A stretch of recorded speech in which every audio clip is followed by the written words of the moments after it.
What is going on YouTube is your professional anime yapper, Zol Psycho, back with another video. So, I've been stepping out of my comfort zone a lot lately with my life, doing a lot of new things behind the scenes. And when it comes to media, I've been watching a lot of new things. So with anime, I usually watch a lot of the mainstream stuff, but a lot of the popular anime that people discuss, I've kind of missed out on. So, I haven't watched the original Fullmetal Alchemist. I haven't finished Soul Eater. I haven't watched Steins Gate. Now, don't fucking judge me. A lot of those anime, a lot of what people would consider classics, I haven't really watched.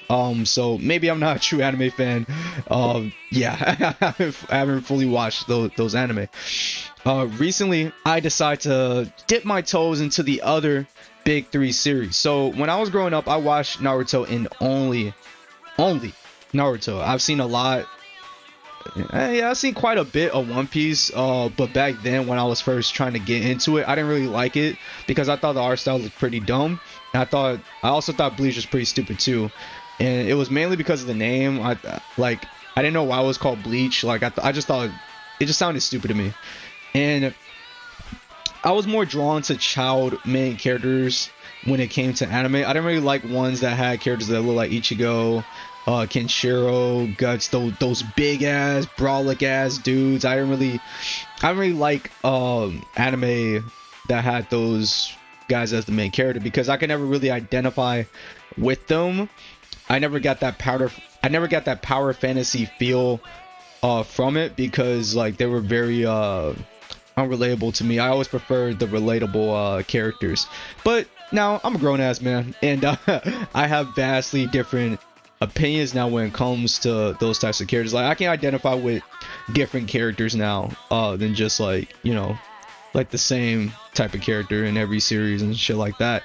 I have some friends that are really into Bleach and they nudged me to give it a try, so I did. I watched all the way up to the end of the Soul Society arc because people talk about it so much whenever they mention Bleach. Whenever people talk about Bleach, they always mention this arc. I don't hear about nothing else, bro.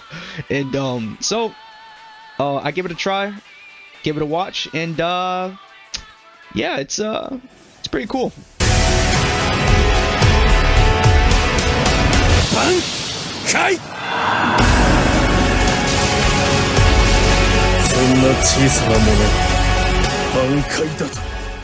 So one thing that instantly hooks me is the art style. I'm an artist on the side, and it's one thing that draws me into anime most of the time. If it looks cool as hell, chances are I'm probably gonna watch it. And Tade Kubo's style gives off a effortless flair of cool to it. Like he's not even fucking trying, and he is drawing the sickest shit imaginable. And half the time, most of the time, 90% of the time it is. Another thing that I liked was the characters in the Soul Society arc. Kubo introduced a ton of new characters that were each very interesting and very distinct from one another. I felt like it was one of those shows where the supporting characters have more interesting personalities than the main character. Kind of like JoJo's Bizarre Adventure Part 3, when you got all these other characters besides Jotaro and they're kind of more interesting than Jotaro. So Ichigo is cool, but that's kind of it. He's a very reactionary character when it comes to his motivations, and it's like the plot pushes him forward as opposed to other shonen MCs like Luffy, Goku, and Naruto that push the plot forward.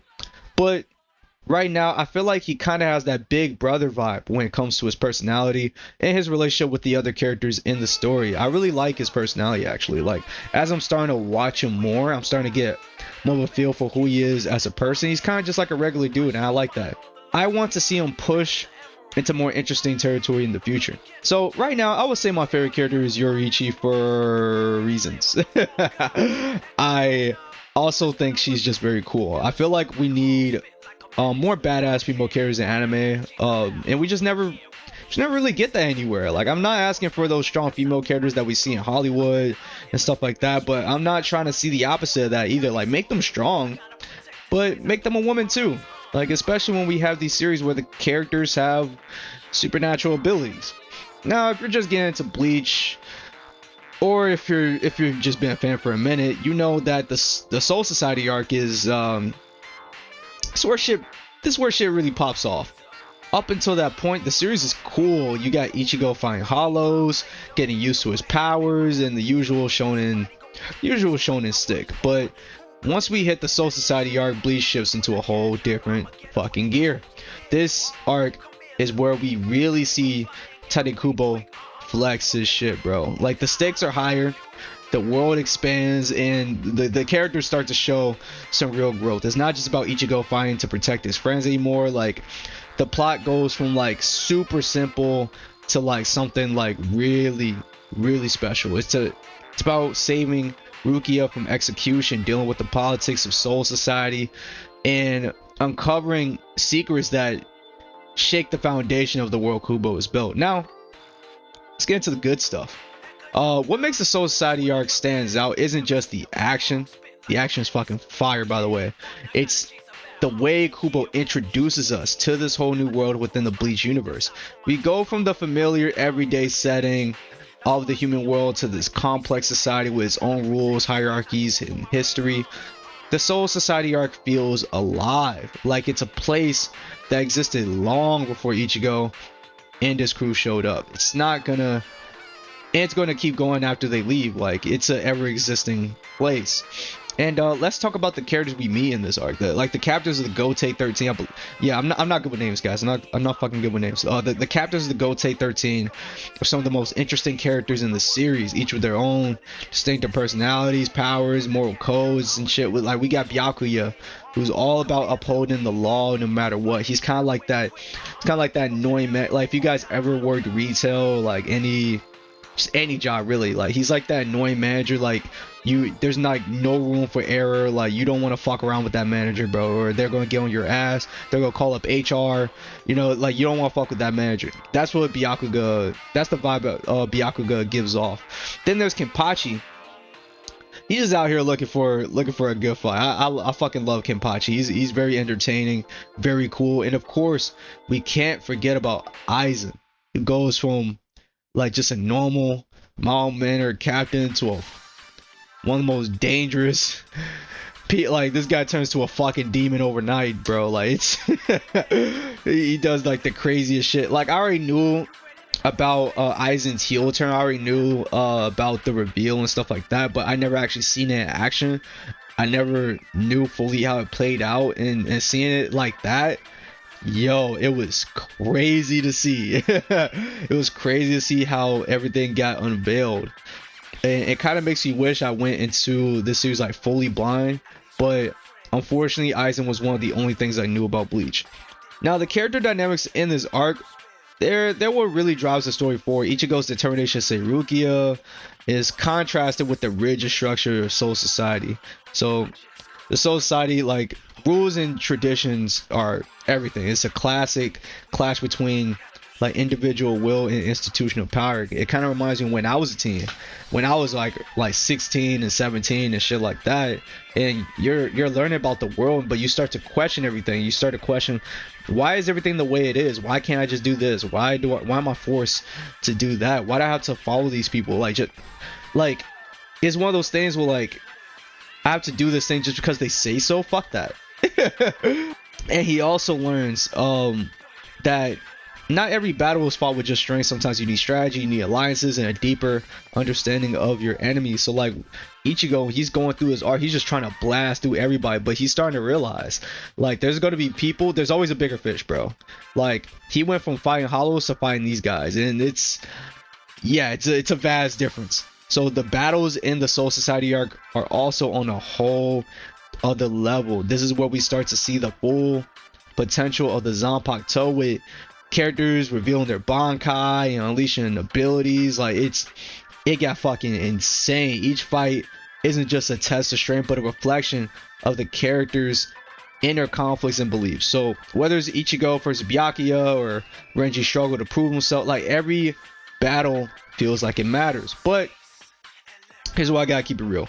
As much as I love the Soul Society arc, it's not perfect, you know. Like, one of the biggest issues I had with it, and I think this is probably just like a critique on older generation anime, like from the 2000s and early 90s as well. So like, Yeah, problem I had was the pacing. Like at times it felt like the story was kind of dragging its feet, especially during the middle parts of the arc, even like before the arc even started. Like it was kind of dragging for me. We have these cool fight scenes, and then suddenly things will kind of slow down with a lot of the exposition and setup. And I get that Kubo was trying to flesh out the world and give us more context, but I felt like it was a bit too much. Like the exposition, it was just too much for me. It was kind of hard for me to follow. And I feel like some of this shit is gonna pop up like way later, and I'm not gonna remember anything because I get like a memory overload when it comes to this shit. So the momentum would dip, and it took away from the urgency of saving Rukia. Sometimes like that was still in the back of my mind, but I kind of forgot about it sometimes. I ain't gonna lie to you. There were moments where it felt like we were getting hit with like way too much info at once, like all these explanations about the Soul Society, the history of the Gotei 13. Like it's interesting stuff, don't get me wrong, but it could have been spread out a little bit better, integrated more smoothly into the story. Instead, it sometimes felt like we were just like they're kind of just throwing words at us. Also the arc, it's iconic for introducing so many new characters. It also means that not all of them get the screen time development they deserve. I feel like a lot of these guys are going to come back with more interesting plot lines like later on. But I feel like right now we have some characters that played a major role when it comes to the Gotei 13, but I feel like some other ones were kind of sidelined. They kind of took a back seat in this arc, which is perfectly fine with me. I got a whole anime to watch. I got like over what 200 300 episodes to get past, so I'm completely fine with that. And still, despite these issues, the Soul Society arc remains one of the most memorable in shonen history. It's a testament to Kubo's ability to create compelling world, and the twist, the battles, the growth. It all comes together in a way that's it's hard to forget. So yeah, I'm a fan of Bleach now. I'm pretty hype about continuing my journey through Bleach. So the Soul Society arc has definitely lived up to the hype, and I'm excited to see where the story goes from here. Now, I heard the Bleach filler was pretty good. Like I heard it has a lot of filler, but unlike other shonen that I've seen, like I'm being told that their filler arcs are pretty good. I was trying to get through the arc right after the Soul Society arc, but it was kind of dragging. I'm not gonna lie. Like I just kind of skipped through it, and then I found out that it was the Bounce arc, and I heard that everybody fucking hates that shit. So maybe, yeah, I think it's a good thing that I skipped through it. So I'm trying to continue on from that. This guy Shinji just popped up, and yeah, like some weird shit is happening right now with Bleach. So I'm gonna figure that out as I get through it. But yeah, it's been very interesting so far. So I mean, if you've been sleeping on Bleach like I have, I highly recommend diving in because there's so much more to the series than just flashy fights, cool character designs. There's a rich world here. It's full of depth, conflict. Like it's not super deep. Like you're not gonna learn the meaning of life through watching this shit. You know what I'm saying? Like it's not like Vinland Saga or like Hunter x Hunter, but it's pretty fucking cool. Not gonna lie to you. And I care a lot about the characters that are in the story. Like funny enough, like I feel like in other shonen series, like you get all these side characters, but you don't really do anything with them. Like that's kind of what I figured out in Naruto. Like a lot of those side characters are just kind of there. But I felt like the side characters in Bleach are more important. They all play their different roles. They all have their own lives and shit. Like it's pretty cool. But yeah, that's all my takes on Bleach so far. I want to know what you guys think. Who's your favorite Bleach character? How do you feel about the Soul Society arc? Drop your thoughts in the comment section below. And as always, if you enjoyed this Yap session, make sure to hit that like button and subscribe if you haven't already.